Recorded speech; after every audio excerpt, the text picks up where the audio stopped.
Muy buen día, queridos estudiantes. Reciban un cordial saludo. Estamos el día de hoy, 21 del mes número 9, para nuestra primera hora de clase. Y me encuentro con tercero de bachillerato, ¿sí? Entonces, nosotros en estos momentos estamos en el área de sociales. No se olviden, por favor, que estamos muy próximos para sus exámenes finales. Así que, especialmente ustedes que son de tercero de bachillerato, si tienen algún documento, alguna tarea pendiente, por favor, no olviden hacerla lo más pronto posible, ¿sí? Para que de esa manera puedan dar sus exámenes finales y puedan culminar toda su educación con muchísimo rapidez y con muy buenos resultados, ¿sí? Que no se queden del grupo o algo parecido. Listo.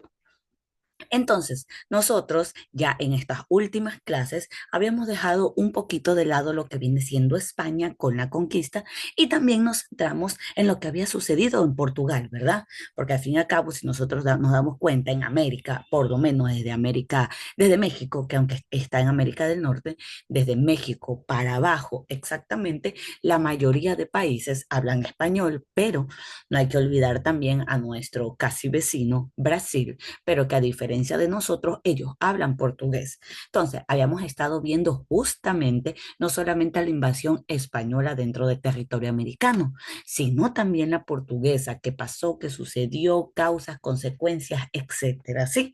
Acerca de justamente este colonialismo portugués y cómo fue quizás, por decirlo de cierta manera, un enfrentamiento, por decirlo de esa forma, entre obviamente españoles con portugueses, porque en este caso ambos estaban discutiendo o tratando de alcanzar un buen punto en lo que viene siendo toda América, ¿verdad? Al fin y al cabo, sea como sea, obviamente iba a ser mucho dinero invertido, porque cualquiera en esos tiempos para poder ir a otro país y conquistarlo, obviamente es mucho dinero, pero en este caso, una vez siendo conquistados, iban a tener obviamente ganancias, ¿verdad? Estamos hablando de materiales, recursos, comida, animales, plantas medicinales, etcétera, ¿verdad? Un completo, etcétera. Entonces, ¿qué sucede en este caso? Estamos hablando en este momento causas que impulsaron ese colonialismo portugués. Es decir, España tuvo obviamente sus motivos, Portugal tuvo los suyos propios, en algunos se van a aparecer, en otros no tanto, pero aquí tenemos las causas de por qué Portugal vino a estas tierras de América, ¿sí?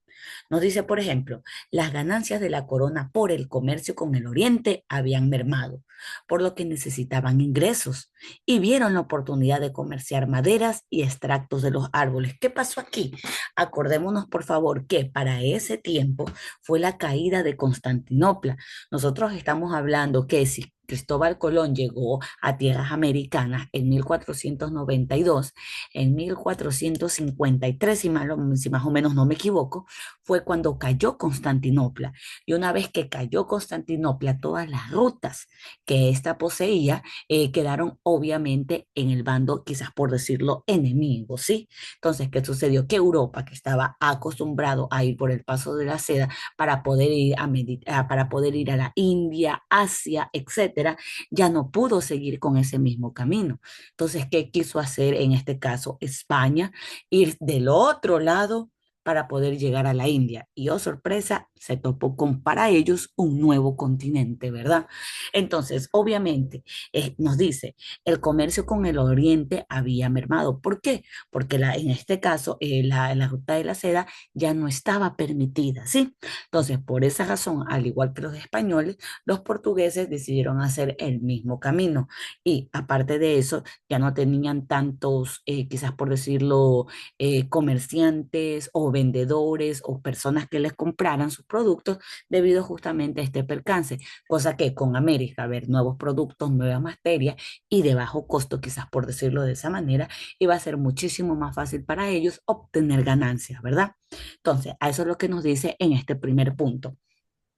Siguiente nos dice, estratégicamente los luces se propusieron combatir las ambiciones españolas y franceses por este territorio. Acordémonos que en esos tiempos, y bueno, quizás ni siquiera hay que decir en esos tiempos, en ocasiones también se repite en el nuestro, pero en esos tiempos era muy bien visto que quizás por decirlo, un territorio, una población, un país, vamos a decirle para que sea más fácil, ¿sí? Que un país se expandiera. ¿Por qué? Porque obviamente hablaba de que tenía ese país un buen rey, buenos, quizás por decirlo, concejales, también que tenía, en este caso, como eran católicos, tenían la bendición de Dios. Aparte de eso, tenían el dinero suficiente, los recursos suficientes para poder conquistar nuevos países. Y obviamente esto lucía, quizás por decirlo bien, alrededor de los demás países. Debido a eso, a justamente Francia y España, que en ese momento España era una de las primeras potencias, expandiera su territorio, obviamente le iba a dar muchísimas más ventajas. Así que en este caso, causas que impulsaron el colonialismo portugués, obviamente está esta cuestión de que no querer que solo ese país se expandiera, sino también el suyo propio, ¿verdad? Entonces, ahí tenemos otra de las causas del por qué hubo ¿cómo se dice? Este colonialismo portugués. Entonces, obviamente estamos hablando nosotros en estos momentos de algo económico, ¿verdad? Algo de dinero. Ganancias, tuvieron disminución de ganancias con comercio de Oriente, también tenían la búsqueda de nuevos ingresos, ¿mediante qué? Mediante la madera y mediante también los extractos de árboles en este caso, ¿sí? Aquí tenemos un poquito más abajo que nos dice todo eso. Pero ¿qué pasa? Que estas causas, estas razones para poder invadir lo que viene siendo América, no solamente fueron económicas, sino que como nosotros sabemos en los países, también puede ser políticas y estratégicas. Primero ya lo dijimos, ¿verdad? Esta rivalidad, por decirlo así, esta competencia que había entre España y entre Francia, ¿verdad? Por los territorios americanos. Aparte de esa, hubieron defensas contra las invasiones francesas y holandesas dentro del territorio cuando se acercaron a lo que viene siendo el propio territorio de Portugal. Aquí nos dice, algunas veces Francia y Holanda conquistaron regiones estratégicas como San Luis y Río de Janeiro. No obstante, ya para 1530 habían sido expulsados. Entonces, aquí estamos viendo otras causas, pero en cambio políticas y religiosas y estratégicas. Obviamente también tenemos nuestras religiosas, ¿verdad? Que son muy importantes y que creo que se repite siempre. Por ejemplo, señorita Nancy, muy buenos días. Si yo le digo a usted, ¿cuál cree que sea esa causa religiosa? O sea, de las causas de por qué Portugal vino a América, dijimos causas económicas, políticas, ¿cuál cree que sería esa causa religiosa? Yo pienso que son económicas. Buen Estoy, día, disculpe. eh, pienso que son económicas. Estoy con la garganta. Listo. Y las religiosas, la verdad es que se repite siempre, incluida la España. ¿Cuál cree que es usted que sería esa causa religiosa?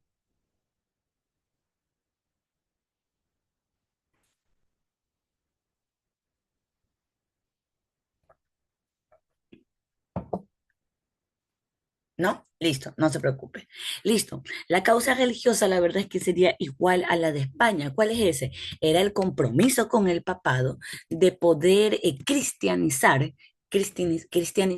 a todos estos pueblos aborígenes, ¿verdad? Entonces, otra de las causas, en este caso la religiosa, poder cristianizar a todas estas personas, porque acuérdense que el papado les dio permiso, les dio potestad a lo que viene siendo España, Portugal, de poder conquistar América, siempre y cuando a todas las personas que se encontraban aquí, a los aborígenes, por decirlo así, pudieran ser cristianizados, ¿verdad? Entonces, esa es otra de las causas de por qué estuvo el colonialismo portugués. Y bueno, obviamente, a pesar de todo esto, no podemos decir que fue fácil este tipo de conquista. ¿Por qué? Porque todo abarca con lo que es el dinero y hubieron muchas dificultades al comienzo. Por ejemplo, los altos costos de las expediciones. Si nosotros hablamos en la actualidad, los países en ocasiones y le dan ¿cuál sería la palabrita? Se me fue se me fue la palabrita, pero vamos a decir, dan un muy buen dinero al área, en este caso militar de cada país, ¿verdad? Nosotros sabemos que nuestro gobierno tiene que dar una cierta cantidad de dinero a la educación, a la cultura, a la salud, pero siempre, siempre también va a tener que dar dinero a lo que es la fuerza militar del país, ¿verdad? Entonces, si en nuestra actualidad todavía se tiene que ver algo tan importante como eso, más en los tiempos anteriores. Entonces, esas expediciones que hacían de un país a otro, obviamente iba a tener su cuestión monetaria alta, ¿verdad? Otra dificultad que tuvo, en este caso Portugal, al momento de la conquista, fue obviamente los territorios muy extensos que tenía América, porque si nos damos cuenta, miren, si yo hago el mapa un poquito más grande, uy, se me fue. Un segundo, ya comparto de nuevo. Ahí está, listo. Si yo hago más grande, si se dan cuenta, ahí, esta partecita que está aquí que dice Europa, eso chiquito es España y Portugal. Ahora, imagínense, ese naranja chiquitito que venga hasta acá y conquiste todo eso, o sea, es un territorio incluso más grande que su propio país. Igualmente España es un territorio más grande incluso que su propio país. Entonces, ¿qué sucede con esto? Denme un segundo, déjenme ponerlo al mismo tamaño. Listo. Entonces, ¿qué sucede con eso? Pues sencillo, que obviamente el territorio americano era muy extenso, así que iba a haber dificultades iniciales al momento de conquistarlo, no solamente por la extensión, sino por los ataques en este caso de los indígenas y también de algunos franceses que obviamente ya después del tiempo habían conquistado el territorio y no querían no querían ceder, ¿verdad? Pero bueno. La cuestión es que justamente esto fue otra de las dificultades que tuvieron y al final también esa organización, porque una vez de que de que hubieran conquistado, tenían que organizar todo para que hubiera, por decirlo, cierto tipo de orden, ¿verdad? La organización en capitanías generales tras la línea, obviamente, de Tordesillas, cuando ya se estableció qué parte era tuya y qué parte eran de los otros, ¿verdad? Entonces, listo, hasta ahí nos habíamos quedado, no, bueno, no nos habíamos quedado, hasta anterior a esto nos habíamos quedado la clase pasada, ¿sí?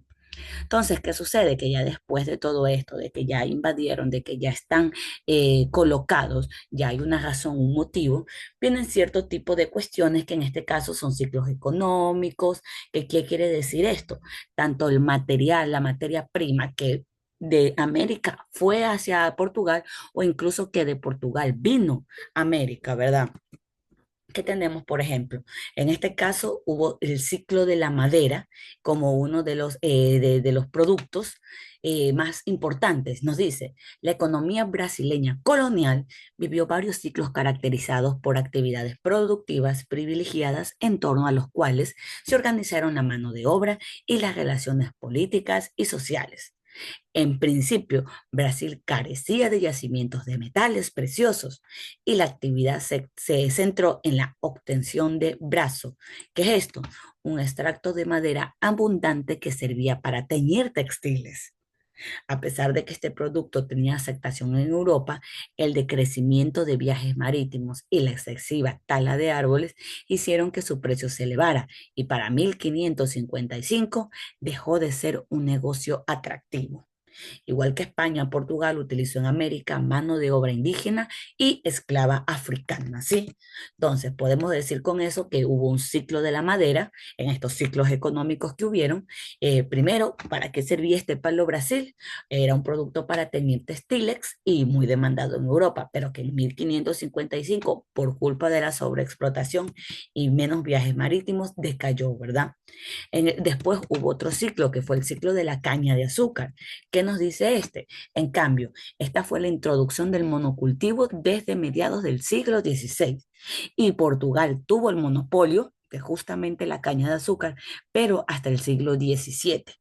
También usó obra de mano indígena, esclava africana y los latifundios. ¿Qué es esto? Que son los lugares con como por decirlo, campo, tierra donde se usa para plantar, que está a nombre de otra persona y que otras personas trabajan ahí, bueno, a cambio de quizás dinero, pero en este caso no sería, sino a cambio de comida, ¿verdad?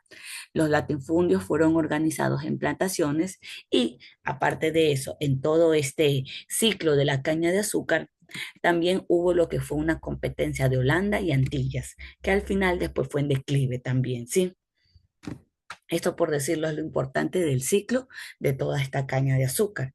Y después también tuvo otro ciclo, que es en cambio el ciclo de oro, ¿sí? Que esto ya fue más para el siglo XVIII, ¿sí? El ciclo de oro dentro de, bueno, lo que actualmente conocemos como Brasil, ¿verdad? Hubieron grandes yacimientos en minas como Gerais y Goiás, Tuvo un pico de producción de oro, fue por 1741 hasta 1760, con unos 14.600 kilogramos de oro anuales, ¿sí? Entonces sí fue bastante la producción. Hubo un impuesto para esto, todo esto del quinto real. Aparte de eso, también hubo la producción de diamantes, no solo de oro. Ya para 1729 hasta 1771, nos dice aquí, el mayor pico de producción de oro fue en esta fecha, cuando alcanzaron los 14.600 kilos anuales, y el diamante se produjo en cambio en 1729 a 1771. Su valor, perdón, era más estable que el oro. Y aquí podemos ver justamente la gente buscando minería de ribera, aún se practica en Brasil, ¿verdad? Aún en la actualidad. Y bueno, al final hubo una decadencia, como suele suceder desde 1760, y ahí ya pasó para otro ciclo, que fue el ciclo del café, en cambio, pasando al ciclo de café. O sea, fueron de ciclo en ciclo dependiendo a lo que más se necesitaba en esa época y obviamente lo que mejor se vendía, ¿sí? Obviamente, ¿qué nos dice? Los banderantes y el tráfico de esclavos, porque lastimosamente en esos tiempos no es como ahora que tenemos, quizás por decirlo, maquinaria, sino que en esos tiempos era todo humano, ¿verdad? Todo lo que se hacía, todo el trabajo pesado era humano. Así que obviamente había en este caso esclavos africanos e indígenas que trabajaban en todos estos sitios, ¿sí? Hubo una explotación en Sao Paulo ya para el siglo XVII, si mal, a principios sí, para el siglo XVII hubo toda esta explotación, se buscaba oro, como acabamos de ver, se buscaban diamantes, capturaban a indígenas también para esclavizarlos y que obviamente se pudiera hacer un mejor trabajo en este caso, y avanzaron, en este caso Portugal, avanzó más allá del Tratado de Tordesillas, porque como podemos ver, el Tratado de Tordesillas le daba solo este espacio a Portugal, aquí que vemos en América del Sur, pero obviamente nosotros sabemos que actualmente Brasil es mucho más grande, así que sobrepasaron justamente la línea del Tratado de Tordesillas que habían dado, ¿sí? Entonces, aquí, entre justamente estos banderantes y el tráfico de esclavos, tenemos varias características. Estaba compuesto por mamelucos o mestizos e indígenas tupíes, hablaban la lengua paulista, había una violencia extrema contra los pueblos indígenas, especialmente los guaraníes, y eran condenados por los jesuitas, ¿sí? O sea, como por decirlo más o menos, un pequeño resumen rápido de todas estas palabritas que tenemos aquí, ¿sí? Conflictos tuvieron, obviamente, con los holandeses que controlaban el tráfico de esclavos y la batalla de Montbororé, guaraníes que detiene a los banderantes, ¿sí? Aquí tenemos conflictos más o menos. ¿Y qué más pasó? ¿Qué legado nos dejó?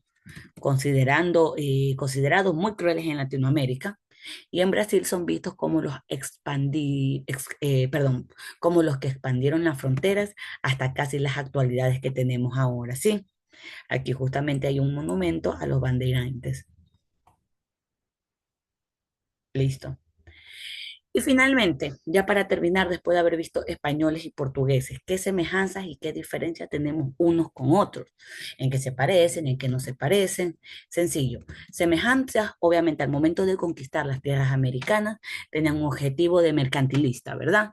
Búsqueda de metales, búsqueda de materias primas, como siempre. Explotaron los recursos naturales con mano de obra indígena y esclava africana que fueron trayendo con el paso de los años. Aparte tenían ese monopolio comercial, ¿sí? Es decir, solamente ellos, únicamente ellos podían exportar cierto tipo de productos y nadie más. También tenían unas economías poco diversificadas. ¿Por qué? Porque era o una cosa u otra. Por ejemplo, Hispanoamérica, metales. En Brasil, caña. Y por eso fue que vimos los diferentes ciclos. Después de la caña fue el oro. Antes de todo eso fue la madera. Entonces, a eso es lo que se refiere con economías poco diversificadas. Obviamente, algo más de semejanza que hubo entre ambos es que hubo mestizaje y también hubo cristianización en ambos lados, ¿sí? En ambos. Y aparte, ese expansionismo territorial que tuvieron siempre.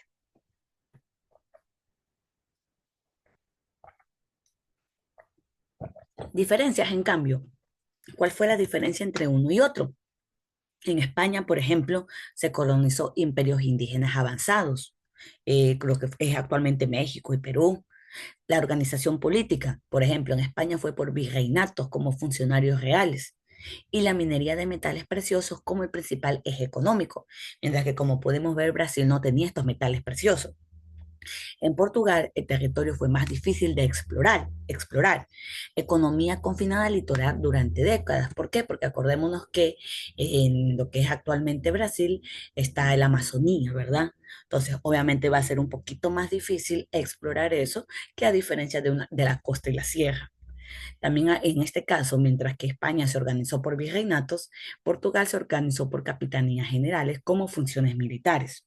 Y obviamente la actividad fue diferente. En Portugal hubo una actividad inicial agrícola, madera y azúcar, y después una tardía minería de oro y diamantes, mientras que en los territorios de España, los virreinatos, fue más que todo la minería en metales preciosos desde un comienzo, ¿sí? Entonces, ahí más o menos como un resumen rapidito de estas semejanzas y diferencias que hubieron entre una cultura y otra, ¿sí? Y así es como terminamos de para conocer y saber acerca de todas estas conquistas y qué fue lo que sucedió o qué fue que pasó con el territorio americano en el momento de, obviamente, la llegada en este caso, o españoles o portugueses, ¿sí? Denme un segundo, por favor.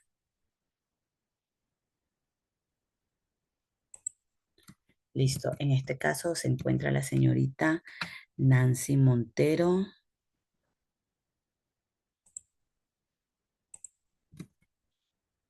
y se me fue la otra persona, no pude verle el nombre, así que lástima. ¿Alguna duda, alguna pregunta, por favor? No, mister. Listo, entonces. Si no tienen ninguna duda, ninguna pregunta, nos estamos viendo en nuestra siguiente clase.